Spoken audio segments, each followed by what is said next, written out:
Coucou les caps, je suis de retour chez mes parents ce week-end. Le plan n'est pas le même et cette vidéo sortira un lundi soir parce que j'ai oublié le truc pour faire le montage de mon ordinateur. I'm a dumbass. Ne m'en voulez pas trop, voilà, je reprends tout doucement, il y a des trucs que j'oublie. Cette semaine, je vous partage quelques astuces pour être un petit peu plus écolo dans sa vie, sans faire trop d'efforts. Il y a des choses qui seront plus évidentes que d'autres, tout est applicable par tout le monde et c'est assez facile. En général, essayer d'être écologique, c'est aussi être un peu économique, donc pour les étudiants, c'est genre 2 en 1. C'est plein de petites choses qui vont pas changer le monde, mais si on les fait un petit peu tous, ça peut avoir un impact plutôt positif. Je me suis dit que ce serait une bonne initiative, on m'a plusieurs fois parlé de faire des vidéos sur les astuces écologiques puisque j'ai déjà fait plusieurs vidéos sur les vêtements de seconde main que vous pouvez retrouver juste ici. Il y a une petite playlist, vous allez farfouiller. Sans plus tarder, on peut déjà passer à la première astuce. Une astuce qui est hyper simple à mettre en place, c'est changer de moteur de recherche sur son ordinateur. Il y a un moteur de recherche qui s'appelle Ecosia et qui permet de planter des arbres quand vous faites des recherches. C'est hyper simple à mettre en place sur son ordinateur. Moi sur Safari, c'est mon moteur de recherche par défaut. Alors honnêtement, le moteur de recherche est pas aussi excellent que le moteur de recherche Google. Il n'y a pas autant de personnes qui utilisent, donc l'algorithme est pas aussi bon. Quand vous faites des recherches en français, c'est globalement similaire. Mais si vous voulez faire des recherches en anglais, je vous conseille de rebasculer sur Google. Et si vous avez un souci, que vous voulez faire une recherche en anglais, basculer sur Google est hyper simple. Il y a un petit onglet qui est rapide. Le gros point positif d'utiliser un moteur de recherche comme ça, c'est que vos recherches en fait vont permettre de planter des arbres avec les revenus publicitaires, etc. Et on sait tous très bien l'effet positif des arbres sur la planète. Ça permet de lutter un peu contre l'effet de serre et la montée de la température. On va pas rentrer dans les détails hyper scientifiques, mais voilà, vous savez à peu près l'impact positif que ce genre de moteur de recherche peut avoir. C'est incroyable, j'ai jamais entendu ça de ma vie. Ensuite, un deuxième truc qui est assez évident, c'est faire attention à votre régulation de viande. Moi par exemple, je suis flexitarienne, c'est-à-dire que je suis végétarienne par période en fait, tout simplement. L'impact de consommer de la viande sur la planète est vraiment énorme. Bon, vous le faites aussi pour le bien-être animal, hein. Les gens qui deviennent complètement végétariens, je pense pas que ce soit que par raison écologique, mais moins consommer de viande, ça a aussi un énorme impact positif pour la planète parce que l'élevage, c'est des choses qui demandent énormément de terres arables. Déjà, il faut des terrains pour mettre tous les animaux et en plus, il faut des terrains pour nourrir ces animaux. Ça crée beaucoup de déforestation puisque du coup, pour avoir des bœufs par exemple, il va falloir qu'on rase un espace pour pouvoir mettre les bœufs et un espace pour pouvoir planter des céréales pour nourrir les bœufs. Et donc, c'est les territoires de forêt qui s'en vont et c'est horrible. Ne pas surconsommer sous prétexte qu'on consomme mieux. C'est super bien de troquer ses sacs en plastique contre des tote bags, mais ça sert à rien d'en avoir 18. Est-ce que vous voyez là où je veux en venir? Les tote bags par exemple, ça pollue plus qu'un sac plastique. Et là vous allez vous dire, attends, elle est complètement stupide, cette meuf est débile. Pour rentabiliser l'impact écologique d'un tote bag, il faut l'utiliser beaucoup plus de fois qu'un sac en plastique. Le vrai problème du sac en plastique, c'est en fait la façon dont il va être dégradé dans le temps. Le plastique, ça se recycle mal, ça pollue les océans, etc. Enfin, c'est vraiment une angoisse. Mais un tote bag, et bah, c'est produit avec du coton. Le coton a besoin d'énormément d'eau pour être produit. Un tote bag, c'est quelque chose qui pollue beaucoup pendant sa fabrication. Et donc, c'est assez bête en fait d'en avoir plein sous prétexte que ça permet d'éviter les sacs plastiques, alors qu'en fait, ça pollue quand c'est créé. Mieux vaut avoir 1, 2 ou 3 tote bags que vous utilisez très souvent et que vous changez quand ils sont vraiment abîmés, plutôt que d'en acheter plein parce que c'est fashion et c'est à la mode et c'est cool. Un sac en coton biologique doit être réutilisé au moins 149 fois et 52 fois pour les tote bags traditionnels pour avoir un impact positif au regard du changement climatique. Pareil pour les vêtements, il n'y a pas besoin d'avoir 50 000 t-shirts et 30 000 pantalons, même si vous achetez que de seconde main et que du coup vous payez tout 50 centimes et que vous pouvez être tenté d'avoir beaucoup de vêtements, en fait ça sert à rien. Si vous achetez beaucoup de vêtements, faut que vous vous débarrassiez de ceux que vous avez déjà, que vous les revendiez. Ça sert à rien de stocker vêtements dans son armoire, plein de choses, et de surconsommer à outrance. Le but de consommer mieux, c'est de réfléchir mieux la façon dont on consomme, donc de ne pas surconsommer. Par exemple, moi je fais 2 tris de vêtements par an. Au moment où je change mon armoire entre mes vêtements d'été et mes vêtements d'hiver, je refais un gros tri de toute mon armoire et je vois les pièces que je veux garder et les pièces que je vais donner à mes amis, à ma famille, que je vais vendre sur Vinted, que je vais donner à Emmaüs. J'achète de moins en moins de nouveaux vêtements parce que juste j'ai suffisamment de vêtements qui me vont utiliser les transports en commun. Encore une fois, quelque chose d'assez obvious. Non, c'est pas vrai. Mais c'est super ça. Pourquoi tu me l'as pas dit plus tôt? Quand on vit notamment dans une grande ville, c'est hyper simple d'utiliser les transports en commun et c'est d'ailleurs bien mieux et plus rapide. Vraiment, si vous êtes à Paris et que vous n'avez pas d'abonnement de vélo, j'allais dire remettez-vous en question. Complètement folle la nana. Si vous habitez dans Paris par exemple, c'est hyper intéressant d'avoir un abonnement de vélo. Même si vous n'allez pas l'utiliser tous les jours parce que parfois il pleut et que du coup c'est plus simple de prendre la carte Navigo. En vrai, sur l'année, ça coûte pas si cher que ça et ça peut être très facilement rentabilisé. Vous êtes beaucoup plus rapide à vélo que parfois en métro parce que parfois vous devez faire des changements de ligne et c'est un peu n'importe quoi. voit, la ville est de plus en plus aménagée pour les vélos. C'est vraiment pratique, ça devient de plus en plus safe de prendre le vélo et moi je sais que je me déplace essentiellement comme ça quand il fait beau. Ça vous fait faire du sport en plus donc c'est plus sain, nickel. Je sais que quand vous vivez pas dans une grande ville c'est hyper compliqué. J'ai vécu dans une plus petite ville et je sais que c'est hyper galère de dépendre que des transports en commun. Par exemple dans la ville où je vivais, et c'était pas une petite ville, c'était quand même une ville de taille moyenne, il y avait des bus toutes les 30 minutes et c'est un peu compliqué quand tu dépends que des transports en commun parce qu'il y avait vraiment que le bus et le bus était pas optimal. Pareil, les bornes à vélo, il y en avait pendant une période mais elles ont été cassées, les vélos ont été abîmés, c'était pas optimal non plus. Donc je comprends tout à fait que ce soit pas facile pour les gens qui vivent pas dans des grandes villes, mais si vous vivez dans des grandes villes, par contre prendre les transports en commun c'est tellement plus simple, tellement plus rapide, tellement plus économique et tellement plus écologique. Ça sert à rien d'avoir une voiture à Lille ou à Paris, ça pollue pour rien, c'est hyper cher à garer, c'est hyper chiant, enfin vraiment une catastrophe.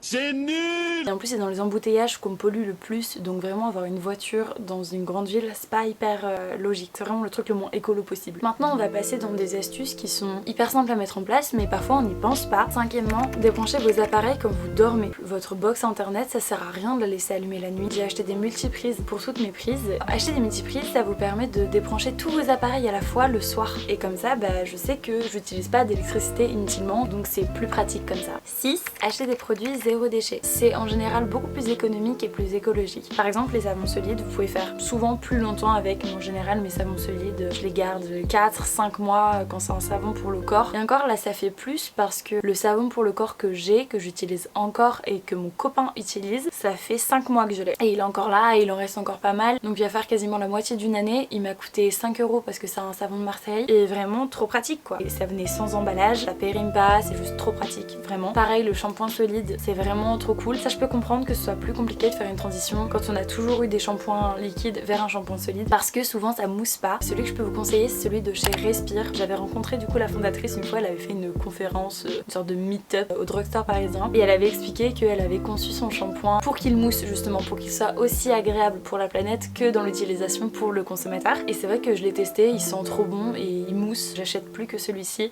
J'ai eu pas mal de savons solides et j'ai pas trop aimé l'usage. Mais celui de Respire mousse et ça fait vraiment une différence. 7. Acheter une gourde, c'est l'astuce je pense que vous retrouverez dans toutes les vidéos qui parlent un petit peu d'écologie parce que c'est tellement simple à mettre en place, tellement écologique et tellement économique d'avoir une gourde. Moi j'en ai une isotherme que j'ai depuis 2 ans ou 3 ans je crois. C'était un ex-copain qui me l'avait acheté. Merci si tu passes par là. C'est une couette, vraiment un cadeau utile pour le coup. À bientôt être la fête des mères, la fête des pères, etc. Il y en a qui sont trop mignonnes, qui ont des jolis motifs. Si vous voulez faire un cadeau utile, ça peut toujours être une bonne idée à se mettre en tête. En plus, quand elles sont isothermes comme celle-là, vous pouvez l'utiliser pour garder au chaud ou au frais des boissons et c'est trop pratique. Moi je sais que l'hiver j'ai tendance à boire de l'eau chaude que je mets du coup à la bouilloire et ensuite que je mets là-dedans parce que j'ai l'impression que ça dégage mes voies respiratoires. Je sais, je suis un peu chelou, je bois juste de l'eau mais chaude. Je me faisais grave juger quand j'étais à la fac de Lille parce que du coup je prenais ma bouteille et ça faisait de la buée sur mes lunettes et les gens étaient en mode tu bois du thé? Non, je bois de l'eau. Tu bois de l'eau chaude? Chacun ses problèmes mais c'est trop pratique d'avoir une gourde et ça fait économiser tellement d'argent parce que franchement le prix d'un pack d'eau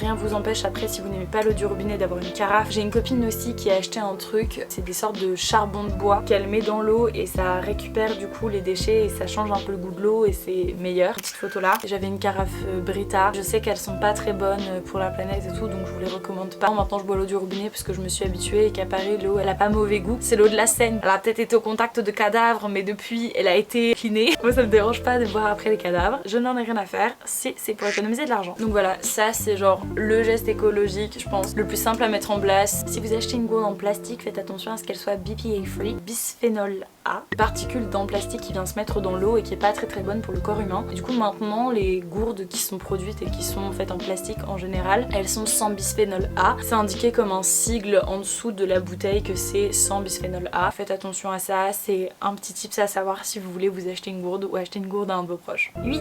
Porter plusieurs fois ses vêtements. Truc très simple auquel on ne pense pas souvent mais c'est écologique. En plus d'être économique si vous êtes comme moi et que vous devez aller à la laverie à chaque fois et que ça vous coûte 4 € la machine de 8 kg. Mais c'est surtout écologique pour une très bonne raison, c'est que à chaque fois que vous lavez un vêtement, déjà vous consommez de l'eau, mais en plus les particules de teinture, ça va dans les canalisations, c'est souvent reversé dans la mer et du coup c'est vraiment pas optimal quoi. Si vous aimez pas porter 2 fois d'affilée votre tenue, faites des assemblages, dites-vous que vous utilisez je sais pas 5 ou 6 vêtements dans la semaine. Les jours où vous sortez pas pas de chez vous, portez la même tenue que la veille, ou juste vous éduquez vos potes au fait que ce soit pas sale de porter deux fois les mêmes vêtements. Comme de base on n'est pas censé se laver le corps tous les jours si on transpire pas, bah c'est le même principe, les vêtements si on n'a pas transpiré dedans ils sont pas sales et donc il n'y a aucune raison de les laver. J'ai même des amis qui remettent les vêtements dans leur armoire s'ils sont propres une fois qu'ils les ont portés, parce que s'ils sont propres, bah ils les remettent dans les vêtements propres. Que je conçois aussi, j'en suis pas à ce stade, en général j'ai la chaise sur laquelle je mets les vêtements que j'ai déjà portés une fois mais qui sont pas assez sales pour aller aux salles. 9.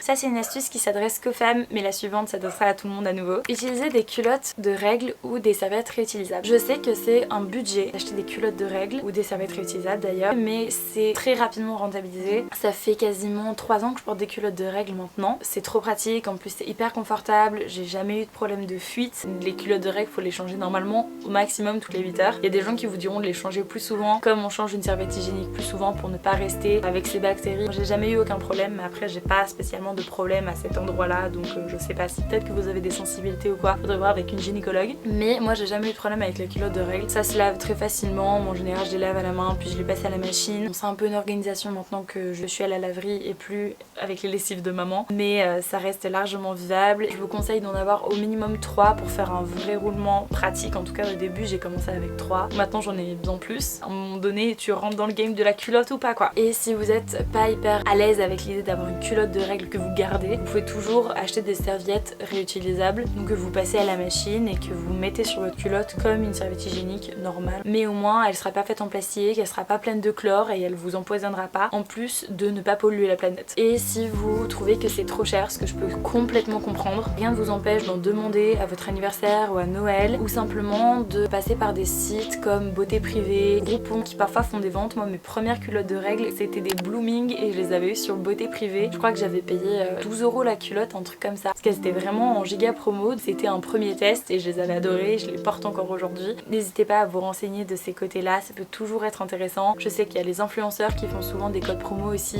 il y a eu plein d'influenceurs qui ont fait des codes promo pour Moods dernièrement. Là il y a plein de marques qui sont super cool. Achetez du made in France ou du made in Europe de manière à ce que ce soit fait le plus éthiquement possible. Voilà, au moins vous vous sentiez bien dans vos sous-vêtements. 10. Achetez de seconde main ou achetez de marque éthique. Acheter de seconde main c'est au budget de tout le monde, vous pouvez trouver des trucs à 2, 3, 4 € sur Vinted. Il y a plein de vos influenceurs préférés qui ont des Vinted par exemple. Si vous aimez le style de quelqu'un, vous pouvez toujours vous renseigner, peut-être que cette personne a un Vinted, un Le Bon Coin, ou vend ses trucs sur Vestiaire Collective, enfin il y a tellement de plateformes de seconde main. Si vous aimez acheter neuf, et bien sachez que c'est des options qui existent sur les plateformes de seconde main. Vous pouvez choisir que l'état d'un produit soit comme neuf. Je sais qu'il y a des gens qui vendent des paires de chaussures qui sont portées 1 ou 2 fois, qui sont vraiment comme neuves. Je comprends tout à fait que ce soit pas super simple pour les personnes qui vivent pas dans des grandes villes, parce que simplement il n'y a pas de friperie, il y a moins d'offres de seconde main, c'est beaucoup plus simple d'acheter dans des magasins de fast fashion parce qu'en général il y a que ça. Dans la ville où j'ai grandi, on a une sorte de gros centre commercial où il y a plein de marques de fast fashion, mais c'est tellement simple d'y accéder, c'est tellement à la mode, et je comprends que ce soit pas facile entre guillemets de résister à cet attrait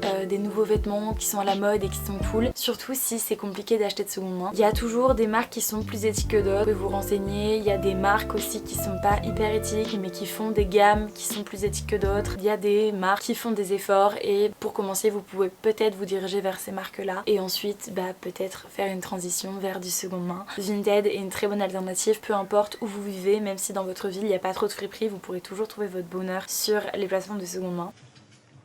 Gênant. C'était mes petites astuces écologiques que moi j'essaie de mettre en place. J'espère que ça a pu donner des idées à certains ou certaines. Acheter des marques éthiques, ça peut être aussi en tant que cosmétique. Il y a une marque qui s'appelle Avril qui a pour but de démocratiser les cosmétiques bio. Ils épargnent leur coût sur le packaging, mais par contre les produits sont bio, la provenance est bio et c'est du made in France. Donc voilà, il y a plein de marques qui ont des beaux objectifs comme ça. J'espère que la vidéo vous a plu, en tout cas ça m'a fait vraiment plaisir de la faire. Si vous avez aimé la vidéo, n'hésitez pas à la liker, à la commenter, à la partager et à vous abonner à ma chaîne bien évidemment. Merci encore d'être présent, ça me fait trop plaisir. Maintenant on est 1500 et j'en reviens pas, c'est tellement beaucoup. Prenez soin de vous, on se retrouve dimanche prochain à 19 h, cette fois-ci je serai à l'heure. Gros bisous.